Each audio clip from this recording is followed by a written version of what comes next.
So, Hit so that thing. this Friday, I want to welcome Brett Campbell. And before I say too much, I'd just like Brett to introduce himself and just explain a little bit about where he's living and how he ended up there, and then we'll go into the 5 questions. Thanks, Craig. Good to see you again, my friend. Currently, we're in Calgary, Alberta, Canada. Been here about 4 years, just on 4 years now.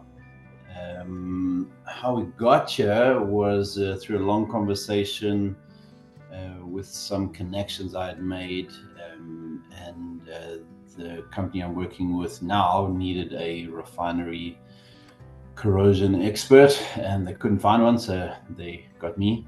And basically from that I shifted my family out here, and we've been here, like I said, just on 4 years, settling in here to a new life and a new space from Durban, South Africa, where we left friends and loved ones to relocate in the frozen north. Yeah, It's amazing, Brett. My first question to you is, when and where can you remember us meeting? Is it possible? You got an idea when it was? sure. Yeah, I had to think about this one. I think we first met at Red Point Church, where we were both Yes. at church there, serving there, and it was quite a big church, so it wasn't immediate, but I think we eventually, our paths crossed there, and we figured out that we were in the same industry. And as we explored a friendship, we figured out that we were both studied together at the same university at Wits. And then we our paths crossed professionally when I was working at SAPREF, and you had your business paradigm, and you had done some work for SAPREF, I think somewhere around 2005, 2006, if my memory serves, where you guys were doing a CP installation on our onshore section of our Singapore mooring. And our paths crossed there, I think, for the first time professionally. Yeah. And You're then right. since then we've kind of walked a journey together since then, in friendship and in professionally. Yeah.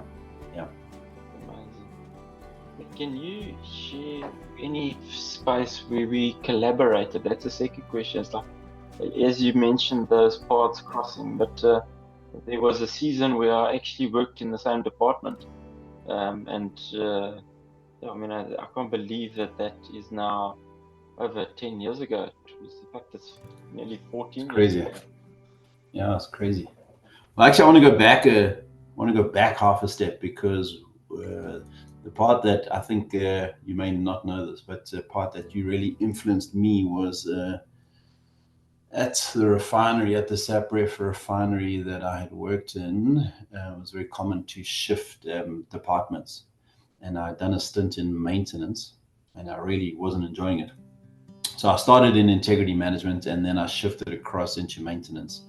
And then in that space, I realized this wasn't for me, and then an opportunity came to become the pipeline and tankage engineer for the refinery from another good friend of mine. He was retiring, and so I took his position, and now I was the newfound pipeline and tankage engineer.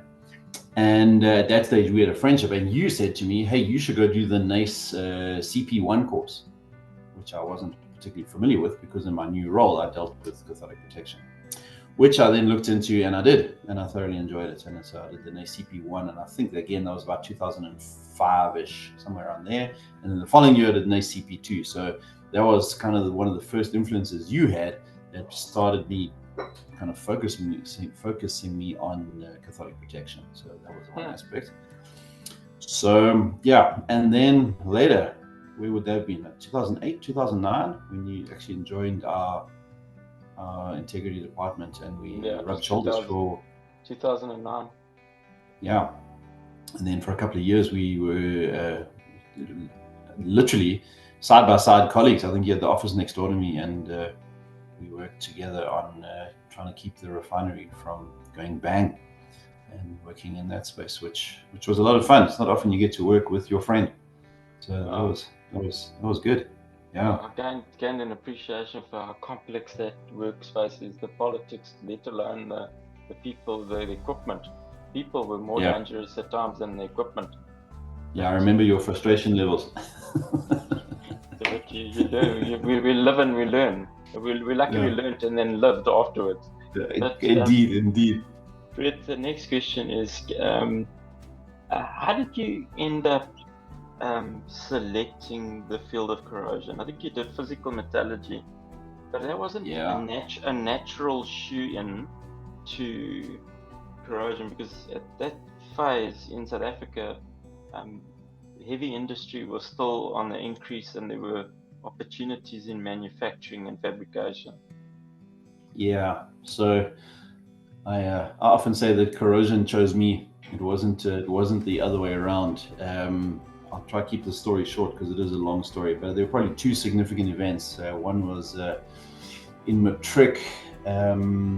My family couldn't afford to send me to university, so in matric I did quite well academically, and I went to University of Natal, as it was in those days, and they had a handbook on all the different scholarships and bursaries available to students, and I just started working my way through. Somewhere around mid-year, I started working my way through the book, just applying for anything that was in the chemistry, chemical kind of vein. I just applied to everywhere, and I was very fortunate that ISCOR, or now Mittal Steel, came back and they granted me an interview, and I went to the interview, and they granted me a bursary to go study physical metallurgy. So that was probably the first influential aspect.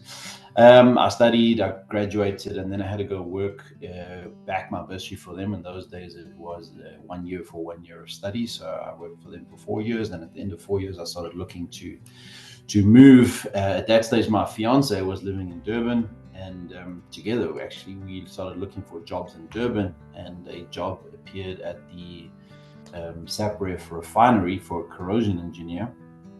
And in those days, there weren't too many metallurgical engineers graduating. No. So I applied at the refinery, and they rejected my application because they were looking for a mechanical engineer. And I had to get hold of the personnel agent, the hiring agency, and tell them, actually, a metallurgical engineer is better suited for corrosion than mechanical engineer. So at least put my resume or my CV in the mix, which they did, and then I got offered the job. So we almost had a fight to get the job in there. And then I joined the refinery with a steel making background. I didn't know much about corrosion and other materials apart from carbon steel, which I had been working with for 5 years. But and that's how I got into corrosion, and really enjoyed it. So that's how I got into it. And I think what kept me in it was the fact that it was technically challenging and high people contact. So for me personally, those were two things that kept me in the mix. And here we are, 30 odd years later, still doing what we do. Yeah, it's amazing, and also a very complex environment. It's one where you can't assume that you know everything, because you've got high temperatures, you've got low temperatures, high pressures. You've got so many facets. I mean, it's almost impossible to unpick all the layers. Yeah. The next question I've got for you, Brett, is you've had a multifaceted path. So you've had the steel making, then you ended up in inspection and corrosion. And the question is, how did you end up selecting? So you ended up on API, and you've done the NACE, which is now AMPP or AMP. Why did you? It sounds like you've maintained both paths, where the one is largely asset integrity, and the other one is to some extent, but it's in a different area of asset integrity. So why did you choose to maintain both API and the AMP certification routes? Yeah, I think. Well, like I said, I got into the AMP route because at that stage my portfolio included buried pipelines and tank floors and that kind of stuff. And then shortly after that, at the refinery, we were facing mass retirements. So I think we had 4 of our team of 10 were about imminent to retire. So we started looking to recruit young people, I guess. And we couldn't. So we decided then that if we couldn't recruit people, we would grow people. So we looked at getting youngsters, new graduates into the organization. And I want to have a way to fast track them into being useful to the refinery as opposed to the normal kind of years and years. So we landed up in the API space, and in some kind of effort to lead from the front, as well as to improve my own knowledge, I decided I would put myself through the API, which I did, and I thoroughly enjoyed them. So I did API 570, 510, and then on to 571 and 580, which is workspace inspection. And I just felt that the value and the diversity, because they're somewhat linked around the integrity space, corrosion space, and the fact that I enjoyed being somewhat broader in nature, plus the value, the personal value it added to me for my career as well as to the organization I was in, is why I kept and maintained and continue to maintain both. And even now, I often get, although I'm largely in the API space, I still get requests around the CP space, and it's super useful to do that. Although that's probably, I don't know, 5% of my overall work comes around the cathodic protection AMP kind of arena. It is still useful to have that arrow in my quiver, as it were. No, it's amazing, Brett. There's a couple of folk I know in the Middle East and in Southeast Asia that hold almost the coatings and the CP corrosion specialists, and then they hold a whole suite of API. I mean, that's many years of study but there's huge value in it, and I'm sure you'll see in the years to come that you'll end up using both continuously. Yeah. So the last question I've got for you, Brett, and this is more of a kind of like a more relaxed question maybe, is just what are your hopes and dreams for this new space? You've moved countries, you've changed jobs, you're finding your feet. So just share what your thoughts are about this next phase in your life. Yeah, I think this is an interesting question. Is that when you do make a shift like this, you don't often spend a lot of time thinking about, well, I haven't. But I think for me, what I would like to do on a personal level is to impart knowledge, to grow people, to mentor young graduates, I guess, coming through in this space, as well as to kind of demystify the integrity space. I find there's quite a bit of mystery around it, and even previously I worked hard to turn it from a black art into something of a science, and to help people understand, people that are not in our space, that actually it's a science. So I think that those are two things I'd like to do on a personal level. I think on a professional level, I think we're going to have a hard task ahead of us, because people who pay for assets want more and more life out of the assets. Certainly up here in North America, there's a strong green pressure on everything. And I think we're, as the integrity engineers, are kind of the meat in that sandwich between the oil and gas and chemical producers and the environmentalists.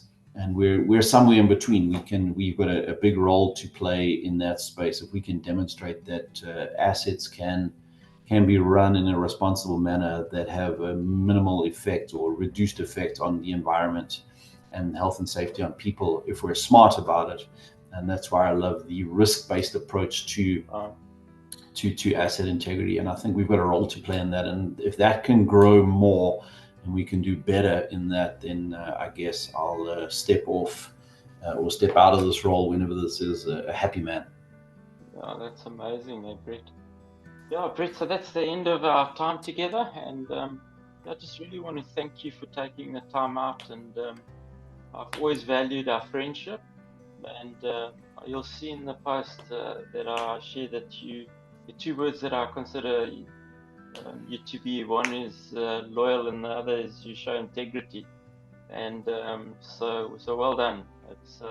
I think it's going to stand you in good stead. Because when I look to North America and many of my colleagues in the integrity game, there seems to be this thinning upper layer of skilled people. There's this large group of older folk, but there's actually a gap between yourself and these 60-odd-year-olds. So there's like this 20-year phase, and I don't want to say that you'll work another 20 years, but you may end up, because behind you there's even less folk coming through. So I really do hope that your desire to train and to coach people bears fruit, my friend. So Thanks. thank you very much for your time and for sharing your time with me. I really value it. Thanks, brother, and thanks for having me. It's cool to be here and to see you again. So thank you. Hey, bud.